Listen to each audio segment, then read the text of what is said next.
Sin distancias. La UNED en Radio 3.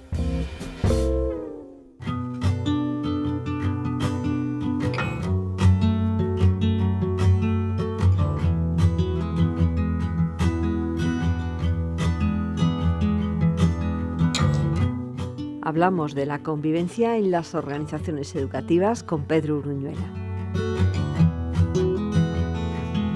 Pedro Uruñuela Nájera, catedrático de Bachillerato, inspector de Educación, ha sido profesor de la Facultad de Educación de la UNED. También ha desempeñado responsabilidades en la Administración Pública, subdirector general de la Alta Inspección del Ministerio de Educación hace unos años, también coordinador de Educación en la Consejería de Castilla-La Mancha, ponente en actividades de formación del profesorado, en instituciones vinculadas con la enseñanza secundaria, pero también en másteres universitarios de formación del profesorado de la universidad, y sobre todo en temas de organización y dirección escolar, y especialmente en todo lo que se refiere a la convivencia en los centros educativos.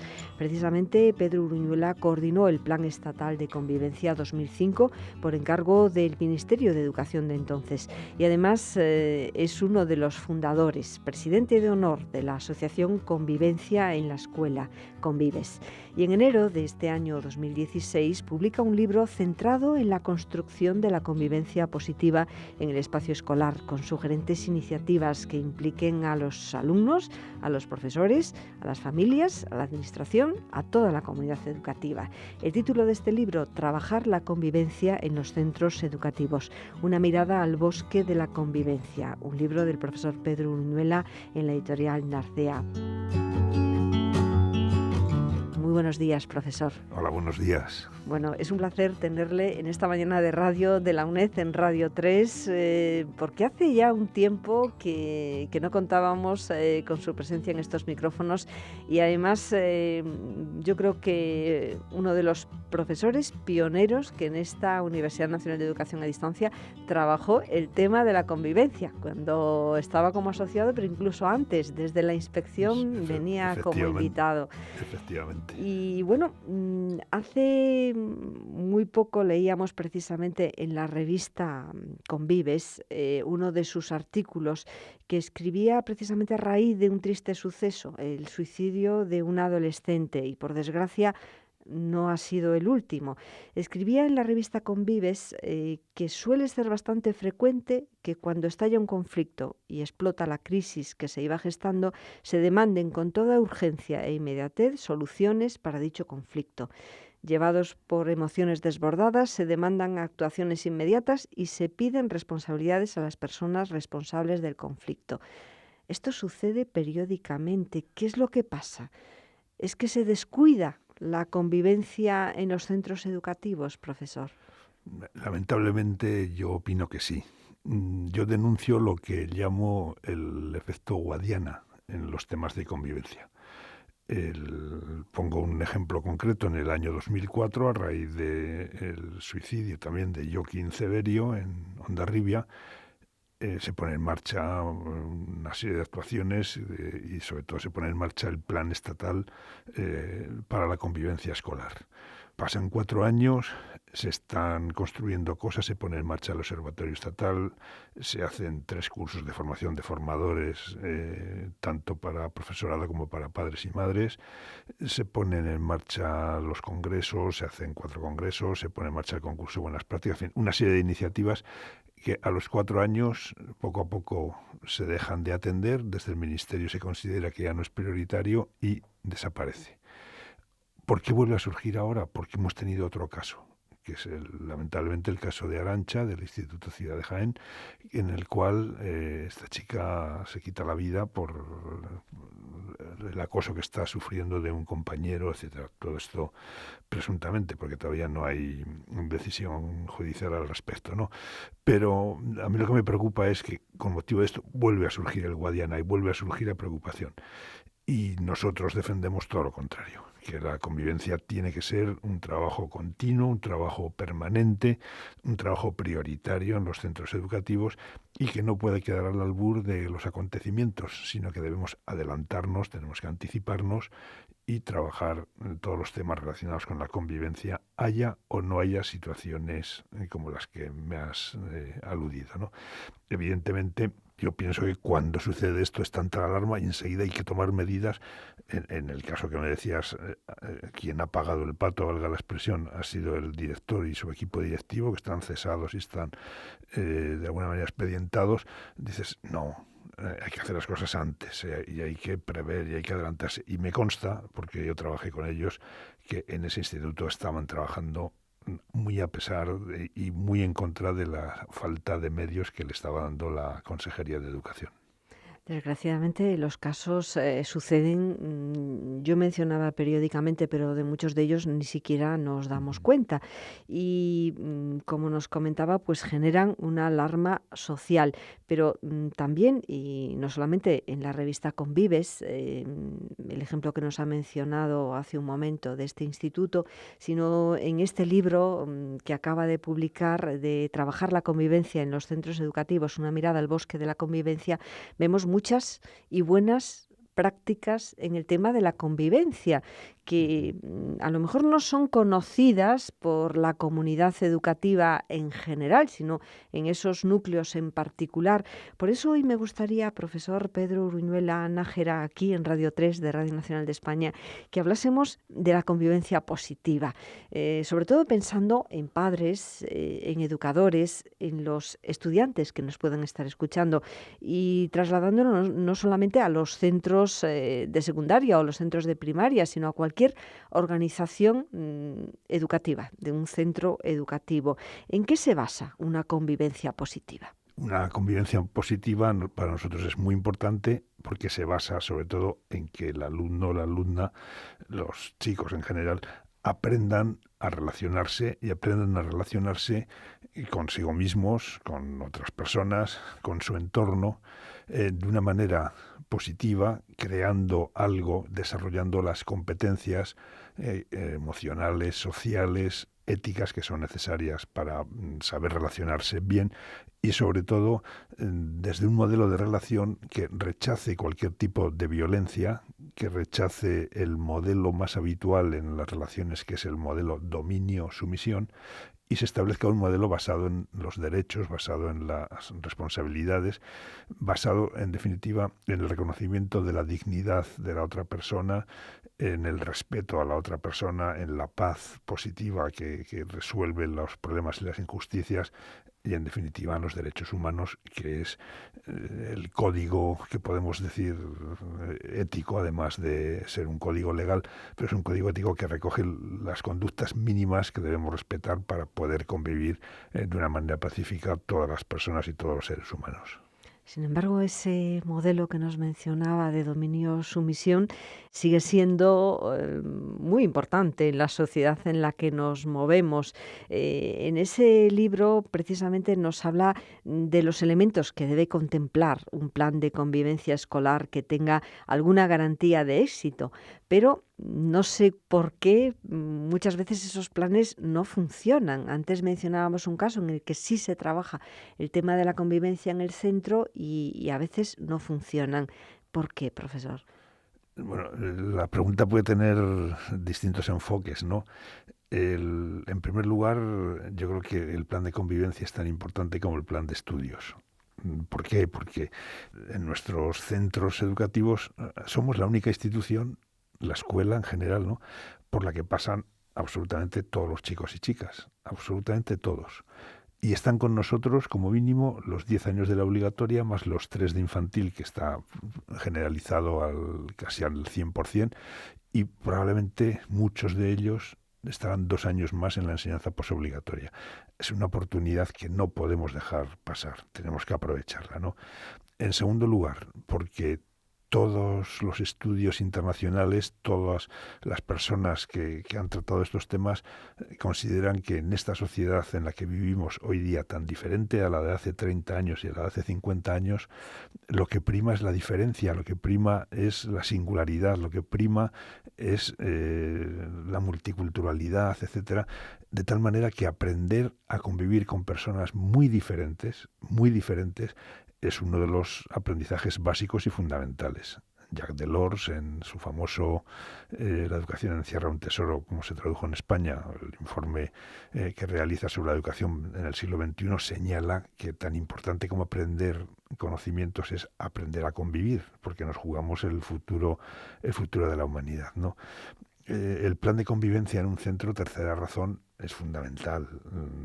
Ninguno de nosotros entraría a vivir en un piso número 15, por poner los años que están, en el cual no nos constara que los arquitectos y el equipo técnico ha hecho unos buenos planos, ha programado la construcción, ha calculado bien los materiales necesarios y la resistencia de dichos materiales, etcétera, ¿no?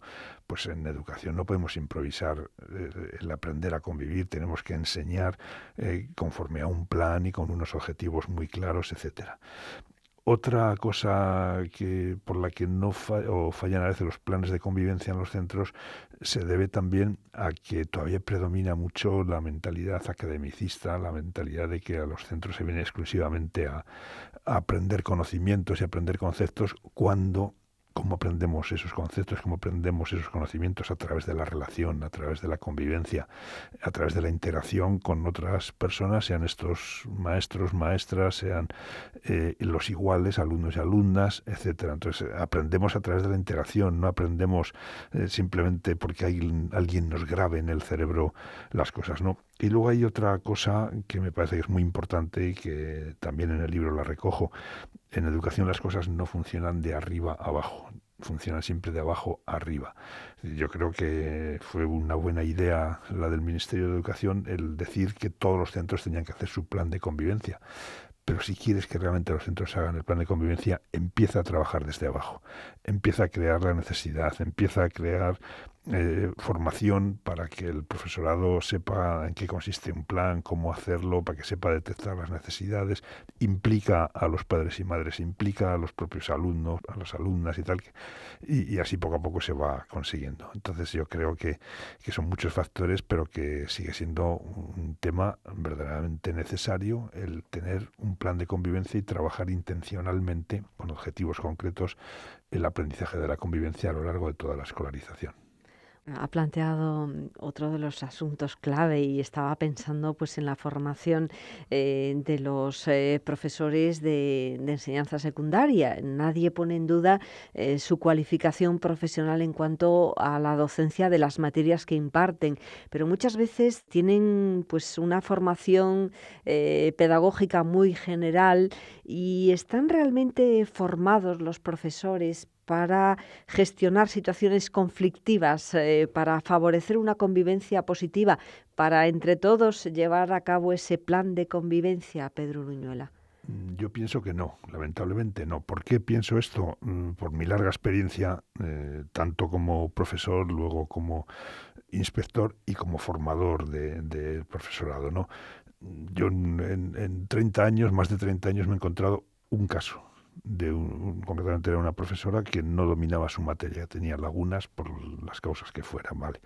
Sin embargo, me he encontrado cantidad de compañeros y compañeras con una falta de habilidades socioemocionales para gestionar un grupo de alumnos y alumnas de secundaria, para gestionar una clase, para responder a los conflictos, para dar la respuesta que te están demandando estos alumnos y alumnas.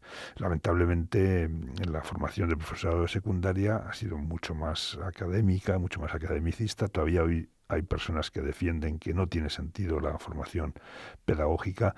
Yo les diría, entra en una clase de secundaria, da clase a segundo de la ESO, da clase en primero de la ESO y verás cómo es fundamental el conocer lo que es un grupo de adolescentes, cómo funciona un grupo de adolescentes, cómo debe ser la comunicación con los adolescentes, cómo debe ser el abordaje de los conflictos, cómo responder a los pulsos, entre comillas, que nos están haciendo estas personitas, con todo el cariño digo esta palabra de personitas, que están creciendo y que están buscando afianzarse y que están buscando encontrar quién soy como persona adulta que me estoy convirtiendo, ¿no?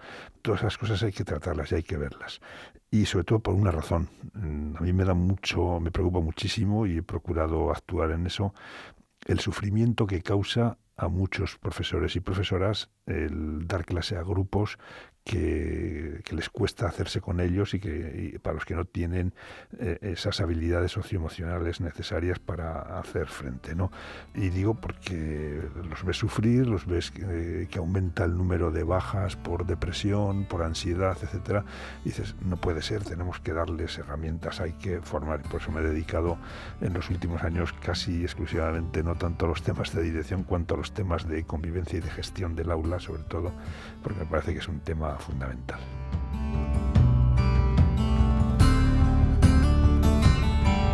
Y precisamente en el libro habla muy extensamente del desarrollo de la inteligencia interpersonal.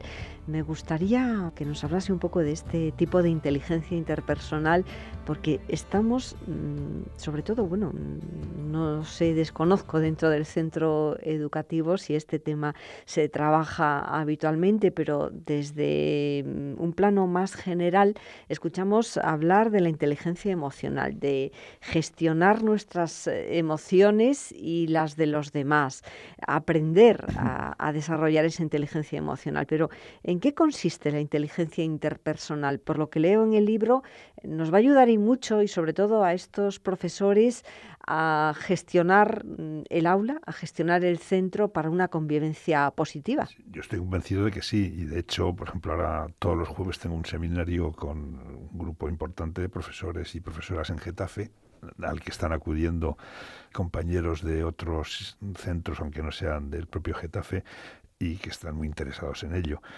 La inteligencia interpersonal es un concepto que tomamos de Howard Gardner, uno de los 8 tipos de inteligencia, y en la inteligencia interpersonal lo que hacemos es aplicar, pues de alguna manera, las 4 oleadas más recientes que ha habido en educación, ¿no? Lo relativo al aprender a pensar, los aprendizajes, cómo reforzar los aprendizajes del pensamiento, los 5 tipos básicos de pensamiento. En segundo lugar, todo lo relativo a la inteligencia emocional, al que nos parece que es clave que los chicos aprendan a identificar sus emociones, a comprender por qué se producen, aprendan a dirigir sus propias emociones, etcétera.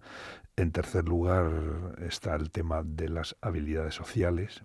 Muchos chicos te están pidiendo a gritos, te están manifestando la necesidad y que necesito aprender habilidades sociales, que necesito aprender a dialogar, aprender a comunicarme, aprender a llegar a acuerdos, aprender a comportarme y a respetar cómo debe hacerse la autoridad del profesorado, etcétera, ¿no? Y por último, un tema clave es la educación en valores y la educación en valores éticos, que son fundamentales e imprescindibles para la convivencia, como puede ser el respeto, como puede ser la solidaridad, como puede ser el compromiso, como puede ser la aceptación del otro, etcétera. Hay una persona que a mí me ha enseñado mucho y que yo le estoy muy agradecido, que es el profesor Manuel Segura, ya un profesor muy activo, a pesar de que lleva jubilado un montón de años y que ha trabajado a fondo estos temas, ¿no?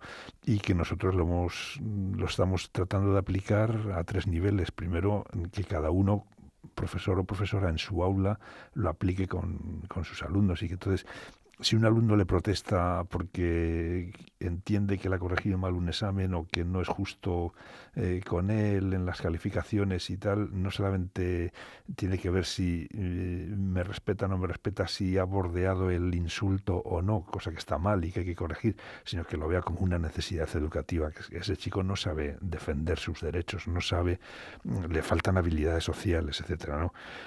Hay muchas veces chicos pues que dices, es que no me explico cómo están en clase y están tan tranquilos y tan formales cuando están viviendo unas situaciones que emocionalmente les tienen muy alterados y su estado de ánimo está completamente en otro sitio y no en el aula, etcétera, ¿no? Entonces, a nivel individual, como profesor, como profesora, tengo que saber todo esto, aplicarlo, etcétera. El segundo nivel, que nos parece muy importante, es el de tutoría. Que en la tutoría se programe y se planifique cómo trabajar los 4 elementos de la inteligencia interpersonal a lo largo de todo el año, e incluso continuando y tal, ¿no? Y cuando hablo de tutoría hablo también del papel clave que juega el departamento de orientación para todo esto.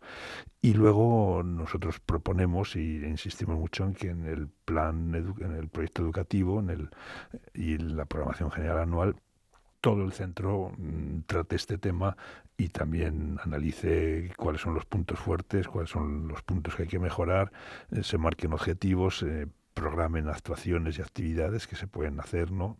Y todo esto en relación con el desarrollo de la inteligencia interpersonal a nivel de centro. Son, creo, 3 niveles complementarios y muy importantes. La verdad es que son muchos los temas, el tiempo de radio es limitado y los estamos apuntando.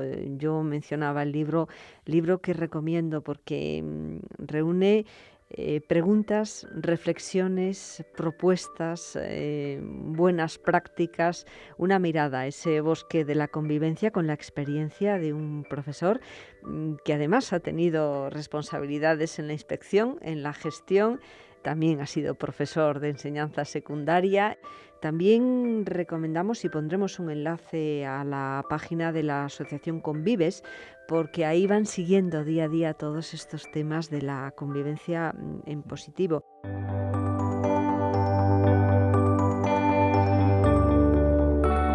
Pero aprovechando, profesor Pedro Uruñuela, que está con nosotros en esta mañana de radio, sí que vamos a hablar del acoso escolar, porque es difícil ver por qué se produce, qué situaciones lo pueden provocar. En cualquiera de sus denominaciones, ese acoso entre iguales, menores además, parece antinatural, pero sucede. ¿Por qué? Sucede por muchas cosas, ¿no? En primer lugar, yo creo que la escuela es reflejo de la sociedad. Y vivimos lamentablemente en una sociedad muy violenta, que no solamente por violencia física, sino por violencia psicológica, violencia social, exclusión, basada en la exclusión, violencia verbal, que muchas veces no nos dirigimos bien, etcétera. Y yo creo que lo que refleja el acoso o lo que aparece en la escuela son cosas que han aprendido fuera de ella, que han visto en su familia, que han visto en su barrio, que han visto en los medios de comunicación, etcétera. No hace falta nada más que ver una tertulia del tipo que sea en los medios de comunicación, que lamentablemente son todo lo contrario de un ejemplo, ¿no? O solo hace falta ver comportamientos en eventos deportivos. Yo siempre digo, estaba trabajando con mis chicos cuando a un determinado jugador le dieron el premio de mejor jugador de ese campeonato, justo cuando acababa de dar un cabezazo a otro y le habían expulsado. Y digo, es el peor ejemplo y todo lo que estábamos nosotros intentando transmitir no estaba ahí. En segundo lugar, yo creo que el acoso hay que plantearse qué significa, por qué se produce y tal, ¿no? Y hay 2 datos que son para mí muy claves. Primero, es una patología del grupo. O sea, no es un problema de la víctima, que como es así, es muy rara, y entonces no, es una patología del grupo de cómo nos relacionamos con los que son iguales y tal, ¿no? Y la segunda nota que me parece que define el acoso y que es muy importante es precisamente el hecho de ser diferentes. Es decir, ¿quiénes son las víctimas del acoso? Aquellas alumnas, aquellos alumnos que son distintos, que son diferentes respecto del grupo. Y se puede ser diferente de muchísimas formas. Se puede ser diferente porque tengas un color de piel diferente, distinto. Se puede ser diferente porque seas gordo o tengas gafas. En eso se puede ser diferente porque no vayas no tengas marcas, ropa de marcas, etcétera, ¿no? Y, por ejemplo, un tema que nos hemos encontrado también, que es muy importante, se puede ser diferente si eres un buen alumno, una buena alumna en un grupo, por decirlo así, porque no le gusta estudiar, que plantea muchos problemas, que tiene conductas disruptivas, etcétera, ¿no? Entonces yo creo que en el acoso nos está planteando una necesidad educativa, es decir, cómo enseñar a nuestros alumnos y alumnas cómo estos tienen que aprender un modelo de relación no basado en la violencia, no basado en el dominio. Como yo tengo más fuerza, tengo más poder, las 3 características del acoso es la intencionalidad de hacer daño. En segundo lugar, tenemos el tema de que tiene que ser continuado. Y en tercer lugar, el desequilibrio de poder que hay entre los agresores y las víctimas, ¿no?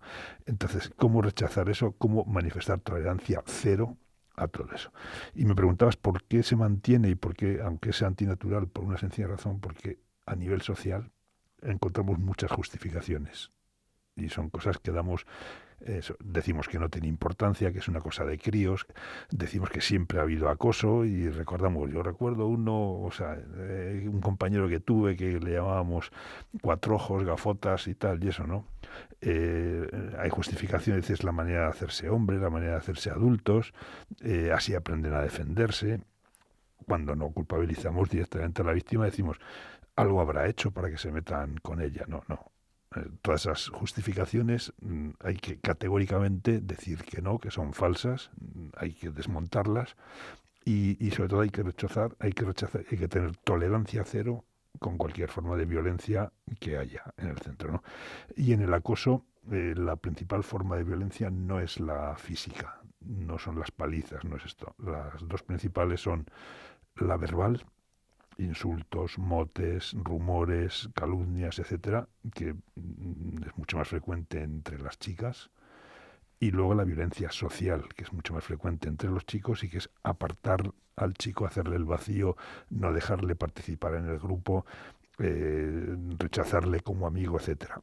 Y tú piensas que un chico de 12, 13, incluso 10, 11 años, una de sus necesidades básicas es ser acogido por el grupo, es estar integrado en un grupo. La necesidad de pertenencia es clave y por lo tanto es muy doloroso y muy dañino. Y quizá a lo mejor habría que ver también la nueva forma en la cual se está produciendo el acoso, que es a través de los medios digitales, a través de Internet, a través de los teléfonos móviles, a través de las redes sociales, etcétera. Es lo que se llama ciberacoso, o sea, acoso a través de los medios digitales, que nos preocupa mucho porque está creciendo pues, de manera geométrica, ¿no? O sea, está creciendo muchísimo. El defensor del pueblo ya ha alertado de que, ojo, ¿qué está pasando con esto, no? Y sobre todo que tiene dos factores importantes. Primero, el anonimato. Muchas veces no sabes de qué va, quién es que te está acosando, lo cual te lleva a sorpresas cuando descubres, dice, pero como este chico, como esta chica, que jamás sospecharía, pero el anonimato tiene esas cosas, ¿no? Y lo más importante, el acoso escolar, entre comillas, tradicional, sucede en el centro. Cuando te vas del centro no pasa nada. El ciberacoso lo llevas puesto. Entras en tu teléfono móvil y te encuentras el mensaje. Entras en la red social y te encuentras la foto que te han colgado y los comentarios que están haciendo. Es decir, no puedes prescindir de él, con lo cual las consecuencias que está teniendo para la víctima son mucho más serias normalmente que el acoso físico, el acoso verbal, etcétera, que se hace en el centro. Y bueno, otro asunto que a veces, bueno, no se le presta tanta importancia, pero usted nos mencionaba hace relativamente poco que es un poco como esa gota malaya.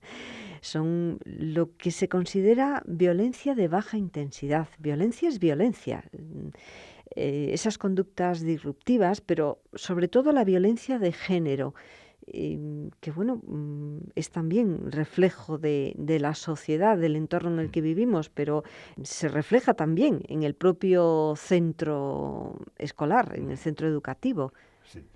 Mencionas dos tipos de violencia distintos que se dan también en el centro, ¿no? Uno son las conductas disruptivas, que son las mal llamadas conductas violencia de baja intensidad.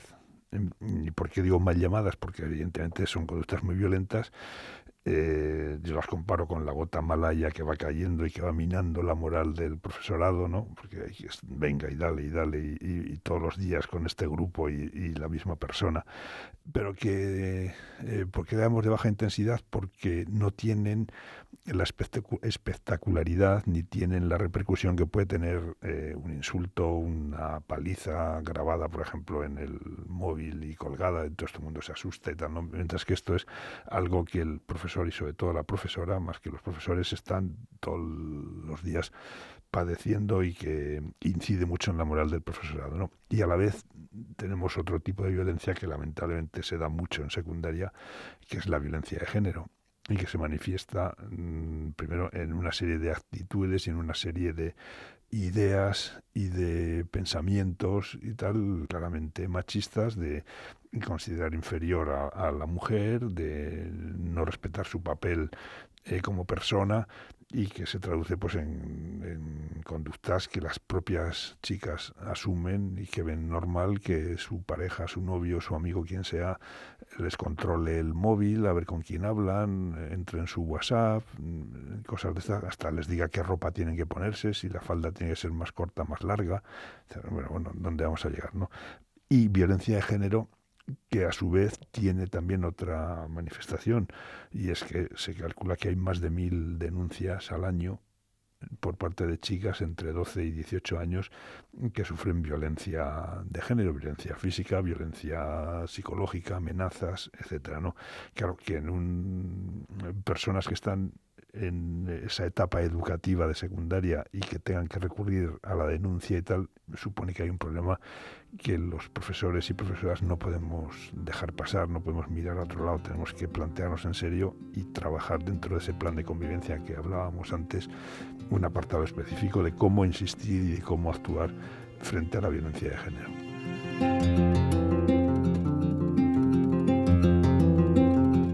Bueno, una de las prácticas en ese modelo proactivo que nos propone para trabajar la convivencia, quizá una de las más novedosas es precisamente el aprendizaje-servicio. Me gustaría un apunte sobre esta práctica, profesor Uruñuela.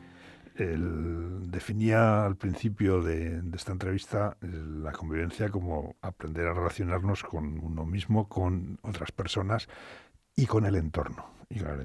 O dicho con otras palabras, la convivencia no es pasárnoslo bien con nuestros amigos, sino que es también, la convivencia tiene que contribuir a crear un entorno desde más seguro porque desaparezca la violencia, hasta más justo porque das salida a determinados problemas.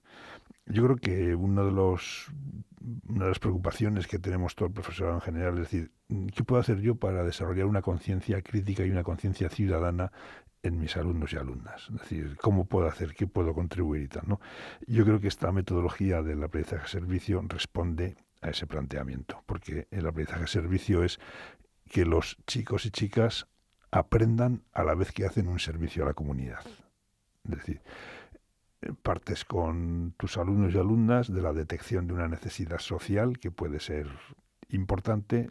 Si puedo poner un ejemplo muy concreto, pueden detectar porque a lo mejor hay un familiar, el padre de un compañero o un abuelo o alguien que por lo que sea está enfermo y detectan que no le pueden operar o que tiene problemas para el tratamiento, por ejemplo, del linfoma o lo que sea, porque no tiene sangre.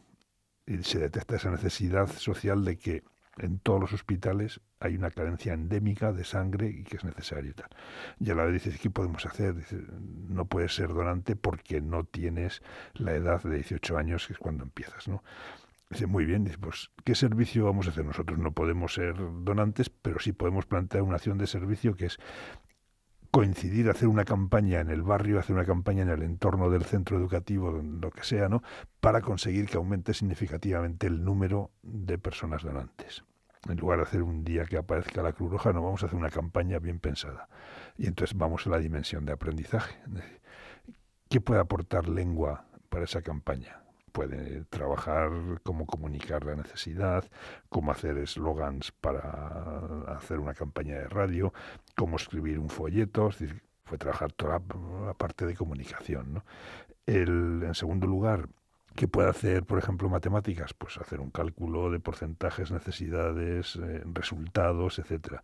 ¿Qué puede aportar plástica y visual? Pues puede aportar cómo hacer un folleto bien diseñado, atractivo, que no sea un ladrillo, que la gente lo coja y lo vea y quiera leerlo, etcétera. ¿Qué puede hacer tecnología? Pues puede filmar un vídeo, puede hacer no sé qué. ¿Qué puede hacer ciencias? Explicar el papel de la sangre, porque es importante la sangre, etcétera. ¿Qué puede hacer la tutoría? Pues coordinar todos estos esfuerzos. Hay muchas cosas, ¿no? Y vinculas los aprendizajes académicos con eso. Pero además de aprendizajes académicos, los chicos aprenden muchas cosas. Aprenden a trabajar en equipo, aprenden a hacer un proyecto, aprenden a comunicarse, aprenden valores de continuidad, de responsabilidad, que no puede ser que yo empiezo y luego la abandono, etcétera, ¿no? Y además de contribuir a esta aparición y fortalecimiento de una conciencia ciudadana y de compromiso con lo que es común para todos y todas, hay un tema importantísimo también que nosotros lo estamos empleando. Los chicos mejoran su actitud ante los estudios a raíz de ejercer y de poner en práctica esta metodología. ¿Por qué? Pues por una razón. Yo durante muchos años dando clase, una de las preguntas, hay dos, pero una de ellas, la que más veces me han preguntado mis alumnos y alumnas era, oye, profe, ¿esto para qué sirve? ¿Esto por qué tengo que estudiarlo? ¿En qué me es útil? En el aprendizaje servicio ven que es útil y además que es útil para ti mismo y para los demás, que tiene sentido el que yo estudie lengua. A lo mejor no estudio las oraciones completivas de subjuntivo, pero estudio comunicarme y cómo transmitir un mensaje y estoy desarrollando competencia lingüística que es clave, que es fundamental. Y lo mismo en muchas materias y muchas asignaturas. Yo creo que es el aprendizaje servicio desde un punto de vista exclusivamente didáctico, es una manera de concretar el aprendizaje basado en proyectos, pero que tiene esta dinámica social y muy vinculada al desarrollo de la convivencia, que es el tema que estábamos charlando y hablando. Efectivamente, además en el libro vemos otras buenas prácticas en relación con el aprendizaje-servicio, muchas veces sin salir del propio centro. Nos propone algunos ejemplos y, por supuesto, saliendo del centro. Hay un ejemplo facilísimo, que además tenemos un montón de experiencias acumuladas, y aquí en Madrid, en la zona sur, un compañero, Juan Antonio Luengo, lo está desarrollando muy bien. Es precisamente la metodología del aprendizaje-servicio, dar un servicio al propio centro para la necesidad de que los chicos y chicas aprendan un uso adecuado de Internet y que sepan cómo navegar en Internet, qué cosas tienen que evitar, qué conductas pueden ser de riesgo y tal. Y eso, si se lo hacen los propios compañeros, tienen más eficacia, les hacen más caso que si se lo hacemos las personas adultas, que les podemos sonar como el rollo moral y el miedo que tenemos a Internet los adultos y tal, ¿no? Y es un ejemplo concreto. Todo lo del alumnado ayudante, que también lo propongo en el libro y lo hablamos, ¿no?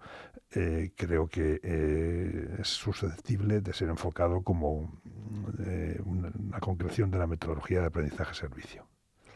Y, por supuesto, cuando ya trasciende el propio centro, pues implica a las familias, pero también a las instituciones, a las más próximas como los ayuntamientos y a otras que a veces permanecen un poco más lejanas, pero, por supuesto, a toda la comunidad educativa. Sí, porque te das cuenta que en ese problema puede haber otra gente que esté trabajando. Descubres que hay organizaciones no gubernamentales, ONGs, descubres que el ayuntamiento puede tener un programa concreto, descubres que hay una asociación en tal sitio que está trabajando, en el caso que he puesto, el Banco de Sangre o la propia Cruz Roja o la propia... En fin, hay muchas asociaciones y tal, ¿no? Y eso contribuye a crear tejido social, y el tejido social es fundamental para la convivencia y para prevención de la violencia y destierro de la violencia.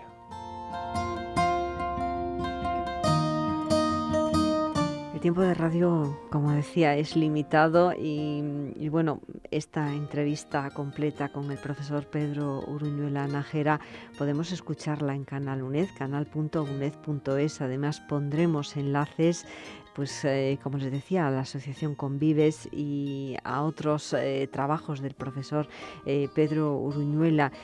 Pero aquí en Radio 3 sí que me gustaría adelantar una cuestión. Con su experiencia como docente, pero también como inspector, como formador del profesorado, ¿qué pasos nos encaminarían a una convivencia positiva en los centros educativos? Son varios pasos, ¿no? Pero el primero, yo creo que voy a citar a Antoine de Saint-Exupéry, cuando nos dice: si quieres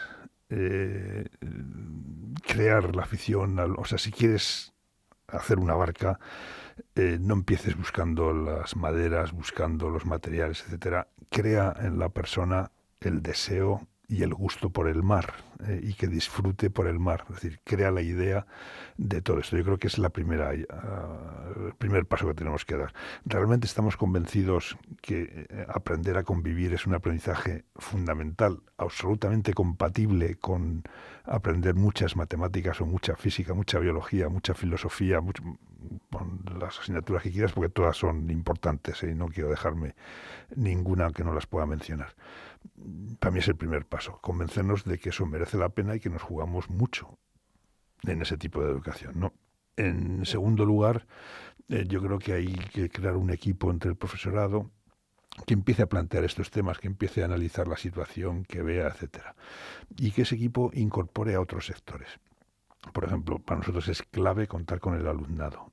Y muchas veces cuando das participación, cuando refuerzas el papel del alumnado, las cosas mejoran muchísimo, muchísimo. Más aún, yo no conozco ningún centro que funcione bien y que esté trabajando muy bien la convivencia que no haya incorporado a los propios alumnos y alumnas a su gestión, a su trabajo, a través de los sistemas de mediación, a través de las figuras del alumnado ayudante, de la creación de grupo y el refuerzo del grupo, etcétera, ¿no? Me parece que es importantísimo. Creo que las madres y los padres son claves también para eso, y que hay que incorporarlos y que hay que darles cancha y hay que darles espacio, ¿no?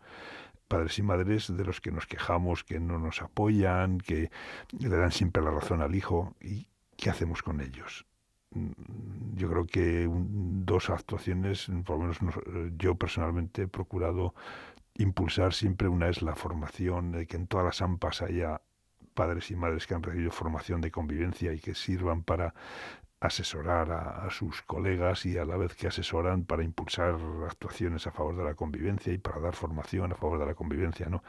Y por otro lado, una experiencia que también resulta muy positiva es la de la figura del delegado, padre o madre delegado de curso, igual que hay delegados de alumnos, y que estos padres o madres delegados de alumnos se reúnen con su tutor periódicamente, analizan cuál es el clima de convivencia, cuáles son los posibles problemas que hay que hacer frente, etcétera, y realmente pues van ahí, ¿no?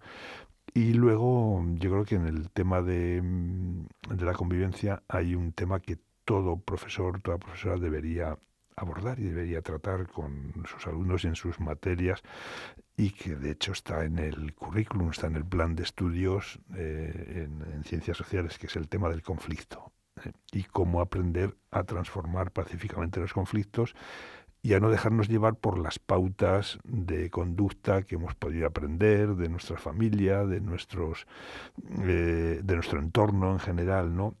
Muchas veces basadas en la agresión o basadas en la huida, y sin embargo que hay otras maneras de transformar pacíficamente los conflictos, desde el rechazo a la violencia de todo tipo y a la búsqueda de acuerdos basados en el diálogo, la negociación y todo esto. Yo creo que es uno de los aprendizajes fundamentales y que supone poner una base importante para el trabajo de la convivencia. ¿Y qué más cosas podemos hacer? Muchísimas. Y yo sí que quisiera decir una cosa que antes no he podido decir. Agradezco la valoración del libro, pero tengo que reconocer que todo lo que hay ahí se lo debo a los muchos compañeros y compañeras con los que he tenido la suerte de trabajar, bien como formadores, bien como receptores de la formación, bien como impulsores de experiencias, etcétera. Yo creo que es un libro que lleva mi nombre, pero que es un libro colectivo, y espero y deseo que mucha gente, muchos compañeros y compañeras se sientan reflejados y se sientan reconocidos en esas prácticas que recojo en el libro. Efectivamente, y además en las menciones expresas que hace a esas personas y a esas buenas prácticas. Muchísimas gracias, Pedro Uruñuela, por habernos acercado este tema, trabajar la convivencia.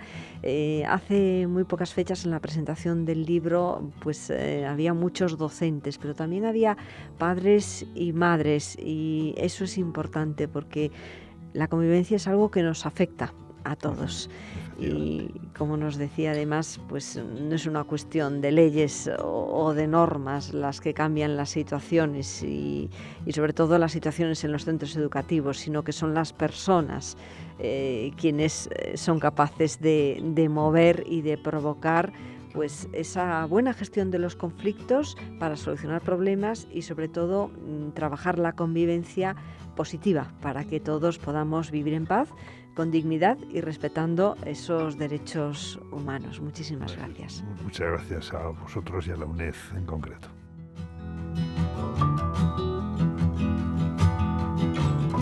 Una una producción del Departamento de Radio del Centro de Medios Audiovisuales de la UNED, con la colaboración de la profesora de la Facultad de Educación, María Dolores Fernández Pérez, coordinadora general del Máster Universitario en Formación del Profesorado de Educación Secundaria Obligatoria y Bachillerato, Formación Profesional y Enseñanzas de Idiomas. UNED, la universidad pública más cerca de ti. UNED.es